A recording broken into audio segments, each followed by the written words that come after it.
ప్రేమ ఇది ఒక ఫీలింగ్ కాదు, సినీ ఇండస్ట్రీలో ఓ వెలుగు వెలిగిన దివ్య స్వరూపం.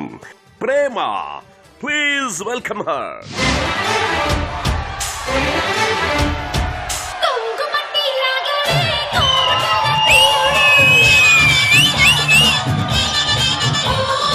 ఏంటి ఇంత స్మార్ట్ గా కానీ ప్రేమ కూతురులాగా వచ్చింది. ఒకప్పుడు కన్నడ ఉపేంద్ర గారితో లవ్ అఫేర్ ఉందని విన్నాం, అది ఎంతవరకు నిజం? చెప్పనా చెప్పనా చిన్న మాట. లవ్ చేసింది ఆయన మీరే? నాకు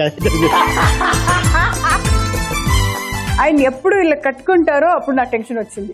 బాబోయ్ నైట్ నైట్ నిద్ర లేదమ్మా. మహేష్ బాబు గారి సినిమా ఏదో రిజెక్ట్ చేశారు. I'm not happy somewhere. ఇక్కడ ఈ క్యారెక్టర్ చేస్తున్నాను, నాకేదో నాకు అంటే మీరు లవ్ మ్యారేజ్? అరేంజ్డ్. ఎందుకు విడిపోవాల్సి వస్తుంది? దేవుడికి తెలుసు, మా పేరెంట్స్ తెలుసు like what I am. Small things మనకు ఉంటుంది. హీరోయిన్సే కాదు, అందరూ ఆడపిల్లలు ఫీమేల్స్ ఉంటుంది. మీ ఈటీవీలో